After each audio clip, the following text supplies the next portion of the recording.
Hoje nós vamos conversar com o diretor da nova geração do cinema goiano, Érico José, autor de 2 curtas, entre eles O Corpo que Me Pertence, filme de horror psicológico que venceu o 2º Morcego Vermelho, festival realizado em 2018. Seja bem-vindo, Érico. Muito obrigado. Vamos começar então falando desse filme, que ele tem um gênero bem definido, horror psicológico. Você começou no cinema já dentro dessa linha e você pretende continuar nela? Eu pretendo fazer outros no mesmo estilo, mas não é só isso que eu pretendo fazer. É o que estiver me chamando a atenção no momento, eu acho que é o que eu vou flertar, assim. Mas eu costumo misturar muitas coisas também. Igual o corpo, eu acho que tem toques de surrealismo, tem um pouco de expressionismo pelo contraste, assim. Então, eu acho que é sempre uma mistura das coisas. Esse filme ele reflete um momento de angústia que você estava vivendo. E o que resultou nessa angústia sua? Como que você explica, relaciona essa angústia sua com o filme? Eu estava tendo crises de ansiedade, assim, que eram fortes para mim, e aos poucos eu tentava passar por isso com símbolos. E esses símbolos foram se juntando e formou essa narrativa que não é tão convencional. Muitas pessoas pegam e viram para mim e falam, não entendi muito bem. Só porque tem pessoas que se sentem tocadas mesmo pelo simbolismo. Eu acredito que são pessoas que passaram por coisas parecidas com o que eu passei. E foi assim que eu consegui transpor isso, pegar minha angústia, meu sofrimento da época e passar para um personagem que também está psicologicamente perturbado e está passando por um momento de angústia.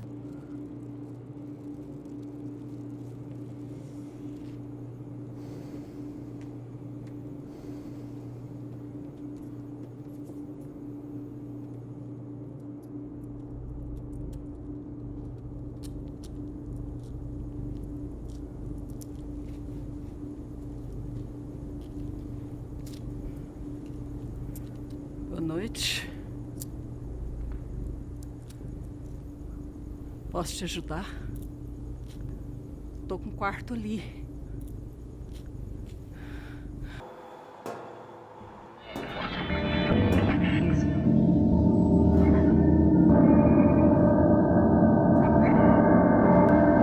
O filme ele tem uma estética bem definida, que é uma mistura de influências de Tobe Hooper, autor de filmes como O Massacre da Serra Elétrica e Poltergeist, e David Lynch. Como que o filme traduz essas influências? Eu vou começar falando do David Lynch. No caso, o David Lynch, uma coisa que eu notei, que eu li um pouco sobre, é que ele trazia personagens masculinos sofrendo de angústia, traduzindo isso meio que para uma espécie de horror, ao contrário do padrão de filmes que pegavam sempre personagens femininas sofrendo angústia com um assassino ou alguma coisa que perseguia. E aí do David Lynch o que vem mais é essa ambientação da angústia, assim, é essa questão dessa sensação de que algo está errado, de que tem algo perturbador ali. E o Tobe Hooper, eu fiquei muito tempo viciado no Massacre da Serra Elétrica. Eu via aquele filme tipo umas 10 vezes, um período muito curto, e cada vez mais eu pensava, isso é uma obra-prima. Por que você ficou viciado nesse filme? Por que você considera ele uma obra-prima? Eu conheci uma pessoa que não gostava de filmes de horror, mas me falou que o Massacre da Serra Elétrica era o melhor filme de horror que ele já tinha visto. E eu já tinha visto o filme antes e ele não tinha me despertado nada. E aí eu resolvi rever. E aí quando eu revi, eu percebi muita coisa ali que estava no subtexto e que era muito forte. E aí eu fui estudando mais sobre o filme e foi o filme que mudou toda a geração, todo o horror que veio ali depois daquilo ali, era uma coisa completamente diferente do que tinha antes. É o grande divisor de águas, assim, do horror moderno, assim. E aí cada vez mais que eu assisti o filme, eu ia percebendo técnicas, eu ia percebendo estratégias de filme de baixo orçamento que foram usadas ali de maneira, às vezes até como um erro, como uma maneira de vamos fazer esse filme acontecer. Pouco dinheiro, o filme devia ter pouco orçamento, assim. E aí eu vi que aquilo ali poderia ser usado de maneira consciente. Então eu usei várias coisas que eu vi ali para poder construir o meu filme de baixo orçamento também, assim. É o filme, O Massacre da Serra Elétrica, é um filme de extrema violência, com cenas de violência explícita. O pior que não. Ele pior que não? Bom, Não. pelo que eu me lembro, tem os assassinatos, as mortes ocorriam de forma... É uma sugestão, então. Eram sugeridas, a violência era sugerida. É bem sugerida. Isso até é Mas não engraçado. apareciam os corpos decepados, os membros decepados, por exemplo? Não. Tem muita sugestão. A abertura do Massacre da Serra Elétrica, que é uma coisa genial para mim, mostra... Primeiro a tela fica totalmente escura e aí você escuta um barulho de uma pá cavando. E aí, de repente, você vai vendo flashes de uma câmera iluminando partes de corpos. E isso vai criando uma tensão, até que você vê uma escultura de corpos, assim, de corpos já em decomposição, com um som do rádio explicando sobre roubo de túmulos que estão acontecendo na região.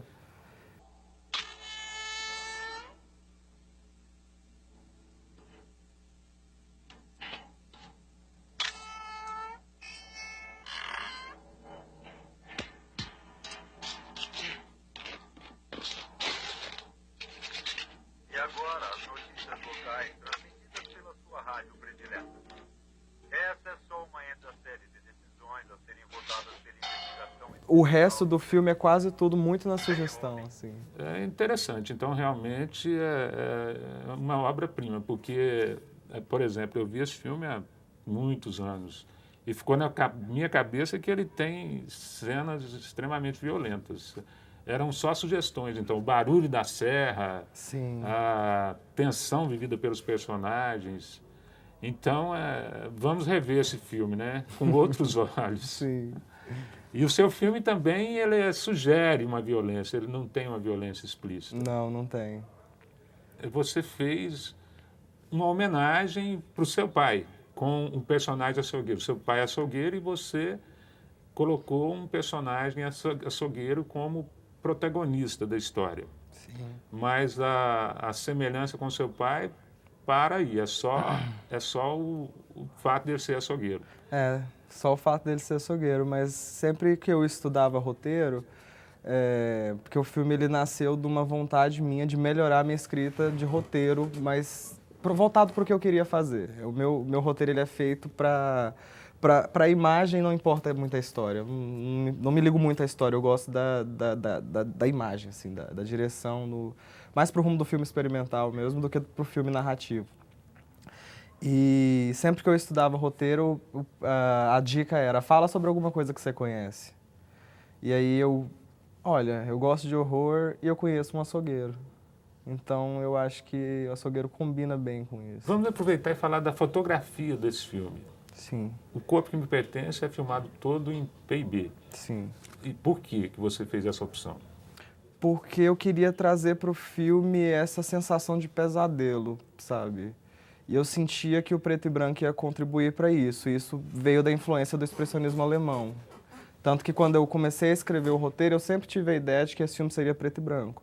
Então eu achava, por exemplo, que o açougueiro ia combinar muito por causa das vestes brancas, assim. Que ele ia sempre ser um ponto de destaque em relação ao ambiente, né? Porque no expressionismo, o conflito interno do personagem, ele se materializa no ambiente, no cenário. Então eu acho que esse contraste entre o personagem branco, que está caminhando pela escuridão o tempo inteiro, ia ser uma coisa que ia contribuir para esse incômodo que eu buscava no filme. E as cenas acontecem, a maior parte, num ambiente escuro, é noite. O filme é todo noturno. Todo noturno. Então tem um contraste bem definido entre luz e escuridão, sombra Sim. e claridade. A ideia era que o personagem ele se encontra numa escuridão muito pesada. Então o filme se confunde muito entre delírio, pesadelo. Então essa noite eterna do filme, assim, eu acho que contribui também para esse incômodo que eu buscava ali. Érico, eu vou te interromper para a gente chamar o intervalo e daqui a pouquinho a gente volta.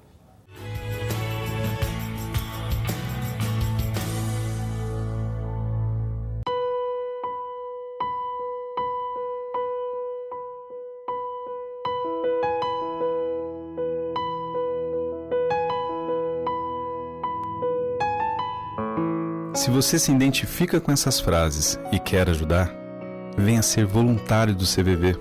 Tem muita gente precisando ser ouvida. Ligue 141 ou 3223-4041 e informe-se.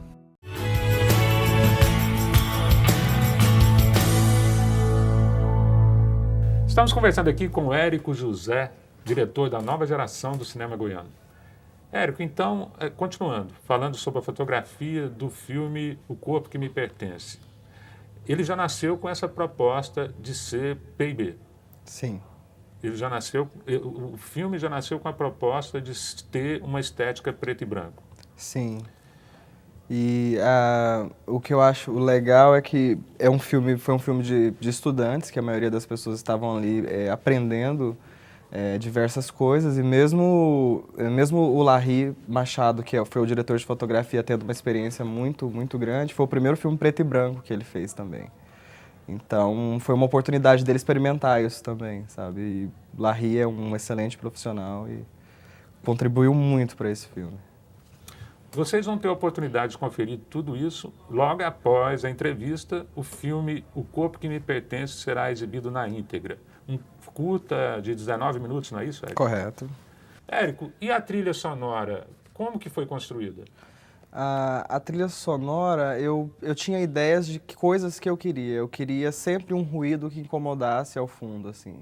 Sempre, eu vi uma frase que fala assim, às vezes o silêncio é tão barulhento. E aí, toda cena sempre tem um zumbido de alguma coisa, sempre tem um ruído. Então, a música da primeira cena, ela foi construída por um compositor lá da faculdade, o Pedro Mendes. E o restante a gente foi fazendo experimentações, como, por exemplo, coloquei o gravador dentro do congelador e fechei e deixei gravando. Aí você consegue captar alguns sons estranhos, tipo dos líquidos da geladeira, o som do gelo tipo, estralando. Eu peguei sons do ruído do computador, distorci. A cena onde ele encontra o corpo, o meu software de edição deu um problema. Só porque quando eu exportava isso, o problema desaparecia. Aí eu peguei e gravei o problema no monitor e usei esse problema como a trilha sonora do ruído. Então foi uma trilha toda produzida com as coisas que eu tinha em casa. Eu peguei uma mesa de metal e arranhei ela e gravei isso e distorci. Então foi uma trilha sonora construída toda na base desses efeitos, assim. Você falou da questão do corpo. Por que esse título, O Corpo que Me Pertence? A primeira coisa que surgiu desse filme foi esse título. Eu acho que era porque eu estava muito incomodado com esses conflitos do corpo, sabe? Do corpo da gente enquanto uma espécie de prisão, enquanto tipo, a mente da gente só evolui e o corpo só decai até o fim da vida. E isso foi a primeira coisa que surgiu e foram juntando outras coisas. Tipo, o personagem encontra um cadáver no quarto dele. Isso veio de inspiração de um ex meu que contou que conheceu uma pessoa que chegou em casa bêbada e encontrou um cadáver no quarto. E aí isso foi juntando com símbolos meus, com outras coisinhas e foi surgindo um filme. E aí esse filme sempre me trazia uma ambiguidade do tipo o corpo que me pertence em relação ao nosso próprio corpo e o corpo que me pertence em relação à responsabilidade que a gente tem sobre os corpos dos outros. Então, eu sempre imaginei esse personagem como alguém que tentasse meio que dominar o corpo de uma outra pessoa ao ponto de chegar a matar essa pessoa e depois ter que lidar com a responsabilidade disso. Então, mas aí sempre nesse jogo de corpo físico e consciência. Tipo, tem até uma frase que o personagem fala que pra mim resume muito essa relação. Que é, você trouxe a carne, mas esqueceu da luz. Ele tá meio que comentando a decadência do Heitor do tipo, eu preocupei com isso, mas eu não preocupei com isso. Um dos personagens é gay. Por que você inseriu um personagem gay na história? Ou não tem motivo?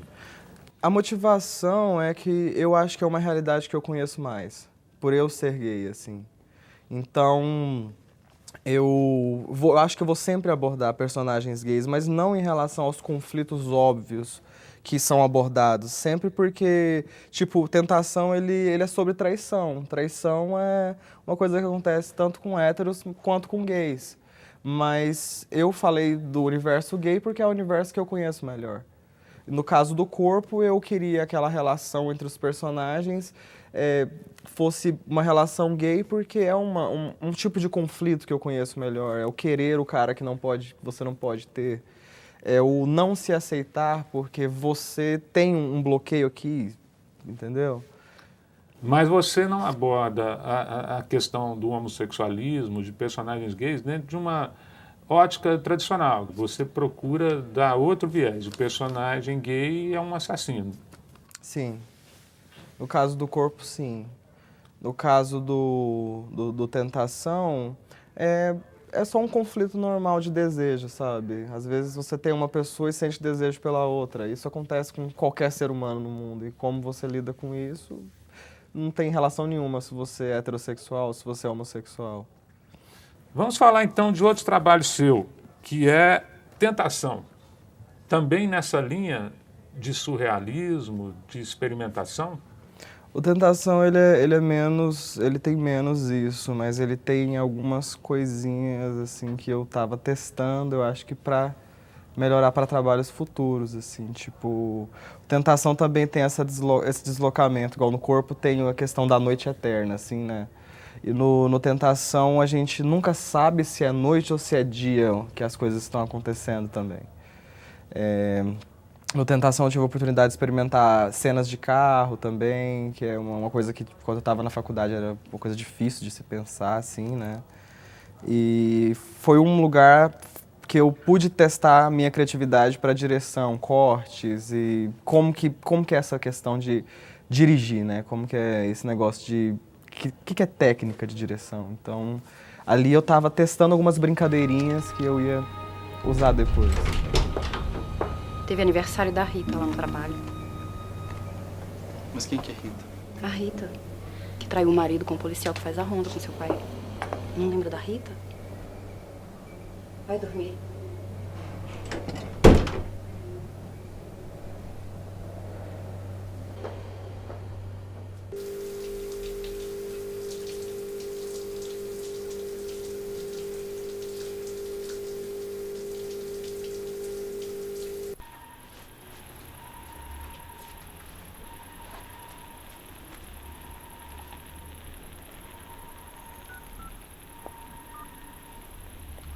Eu me dei de ideia, até como vim aqui me buscar. O João tá no banho. João? Na época do Tentação, a minha inspiração foi mais voltada para filmes LGBT, assim mesmo. Eu sempre tive um pouco de problema com filmes LGBT justamente por causa disso, porque as temáticas tendem a se repetir muito. Ou é o cara que está sofrendo porque a família não aceita, ou é o cara que está sofrendo porque está doente, ou é os caras não ficam juntos porque um morre no final. Isso sempre me incomodou muito. Aí eu fui vendo outros filmes que fugiam um pouco desse padrão, por exemplo, uma referência que eu tentei puxar para o Tentação, é Amores Imaginários, do Xavier Dolan. Não sei se o nome dele fala assim, mas é isso. É quase isso. É né? quase isso. E a minha ideia no Tentação era brincar com cor. Eu acho que por isso que o corpo ele é preto e branco. Eu queria testar uma coisa diferente, era contraste no caso. Mas no caso do Tentação, sempre tem a presença do vermelho quando a figura de desejo do cara que está querendo trair aparece. Então o vermelho vem para simbolizar isso, que o vermelho é uma cor muito importante para mim também, muito forte na minha vida. Então, Tentação foi meio que uma brincadeira de cor, uma brincadeira de enquadramento. Foram outras coisas, assim, mas não tem ligação com o surrealismo. Assim. I'm thinking it's a sign, but the freckles in our eyes are mirror images, and when we kiss they're perfectly aligned. I have to speculate that God himself did make us into corresponding shapes like puzzle pieces from the clay. Érico, então essa questão de realizar uma cena que poderia parecer muito difícil, você descobriu como viabilizar isso no filme Tentação. Você começou a descobrir isso ali, no seu primeiro filme. Cita um exemplo, por exemplo, de uma cena que parecia impossível de realizar e você descobriu como superar as dificuldades e fazer essa cena. No Tentação, só para explicar um pouco da dificuldade que foi fazer o filme, a gente realizou ele com R$2.000, que foi o valor de um prêmio que a gente ganhou por um filme do meu ex-namorado. A gente fez um filme e ganhou um prêmio que deu para comprar uma câmera, dar um pouco de grana para a equipe que tinha trabalhado nesse primeiro filme, e sobrou esse dinheiro onde a gente fez o meu primeiro filme, que foi o Tentação. Tipo, a gente começou a gravar o Tentação, de repente caiu uma árvore no lugar onde a gente estava gravando, acabou a energia de tudo, a gente teve que cancelar set, as pessoas tinham que se alimentar. Então foi uma coisa muito caótica. E aí a questão... Tinha uma cena que envolvia carro no Tentação. E aí, para poder fazer o carro em movimento, era uma coisa muito complicada, porque o ator ia ter que atuar, e isso era muito perigoso, que você ia ter que estar numa estrada. O ator não era profissional, foi uma experiência minha também de dirigir um não ator, que eu acho que próxima vez que eu tiver a oportunidade de dirigir um não ator, eu vou ter mais propriedade para poder fazer isso. E aí uma coisa que eu vi um vídeo que ensinava 3 maneiras fáceis de se fazer uma cena assim. A primeira era deixando o lado de fora do carro todo escuro. A segunda era usando projeção em uma parede para poder parecer que tinha na janela estava tipo passando uma rua, né? E a terceira era através do chroma key, só porque como o filme tinha toda essa vibe de você não sabe se é dia, você não sabe se é noite, eu usei o escuro. Aí nós pegamos o carro, colocamos dentro da quadra da UEG, e aí de noite, já não tinha mais ninguém na faculdade, apagamos todas as luzes e gravamos a cena dessa forma, e depois só colocamos imagens de arquivo de estradas reais e a trilha sonora de carro. E as pessoas sempre que vêm falam, nossa, vocês gravaram isso numa quadra? Como assim? Aí a gente usou lanternas para poder simular luzes de carro no fundo, passando... São todas técnicas que eu aprendi no YouTube, assim, e que eu acho que contribui muito. Quem quiser assistir esse filme, ele está disponível no YouTube? Ele está disponível na internet, está aberto no Vimeo. É só acessar, Tentação Érico José. Sim.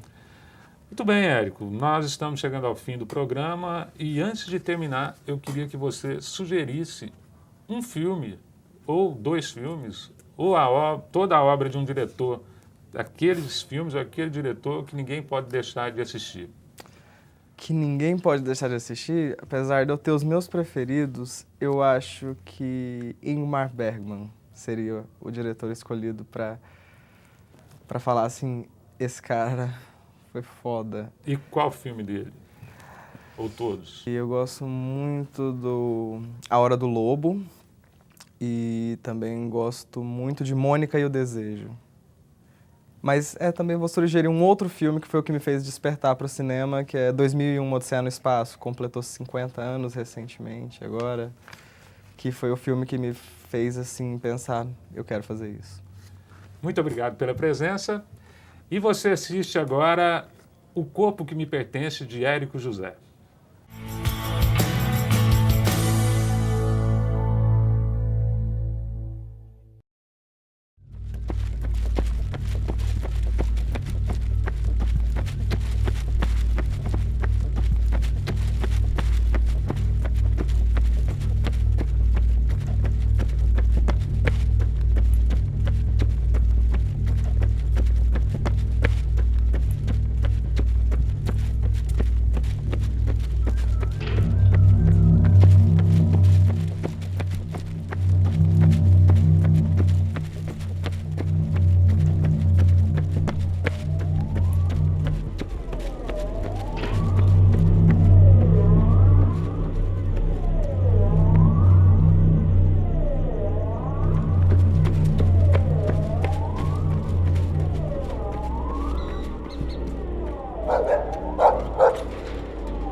noite. Posso te ajudar? Tô com o quarto ali.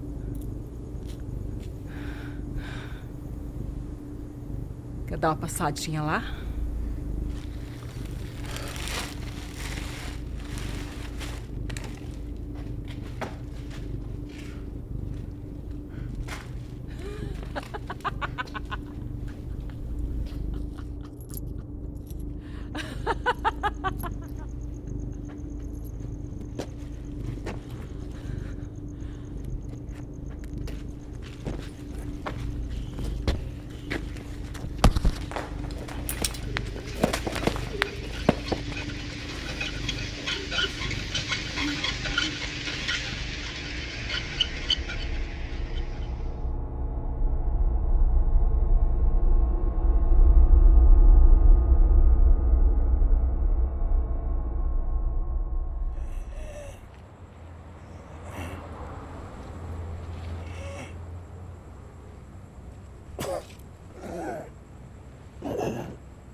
Conversar um pouco comigo.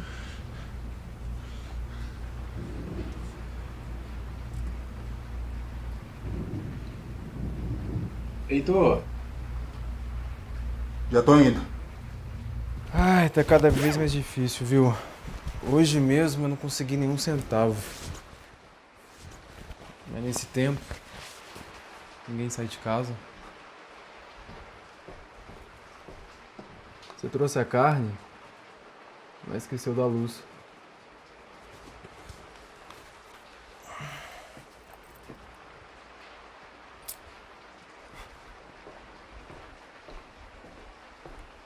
Toma. Tá tudo bem? Você fez o jantar? Eu vou... Não. Não fiz. Calma, só quero pegar um cigarro. Tá na cozinha. O cigarro tá na cozinha. Tem alguém aí? Eu tô só.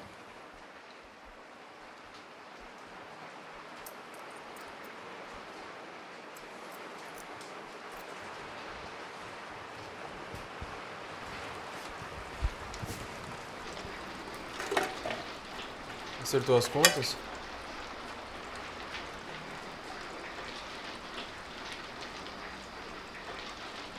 Não, eu abato no dele.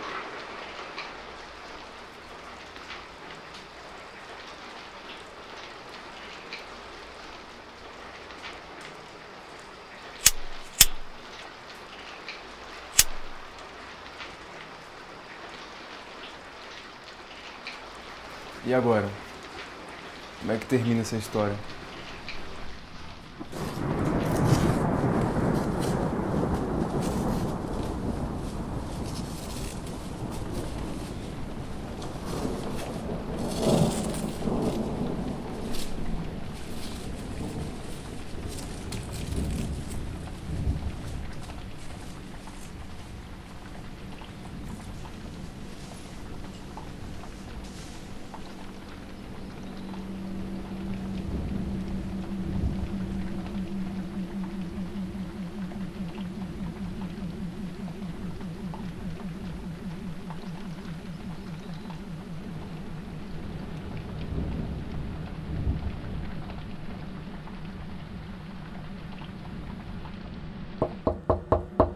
Heitor, tira a caminhonete pra guardar minha moto.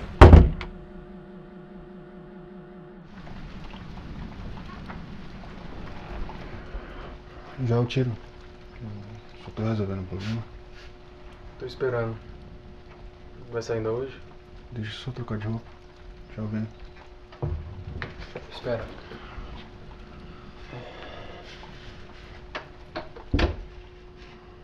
Você terminou com a caixa?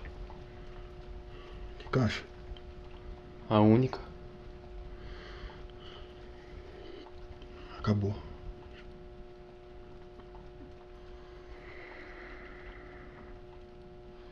Já tava na hora, né? Ela nunca valeu nada. Queria beber alguma coisa. Você sabe onde comprar? Ué, você não sabe não? Eu sei aqui. O que eu ganho com isso? A gente bebe?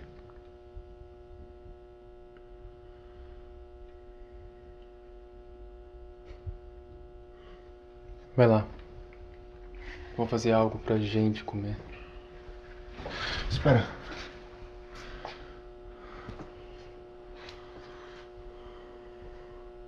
A gente bebe junto.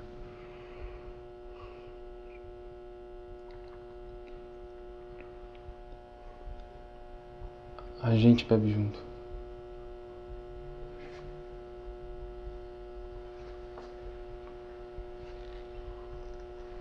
Já volto.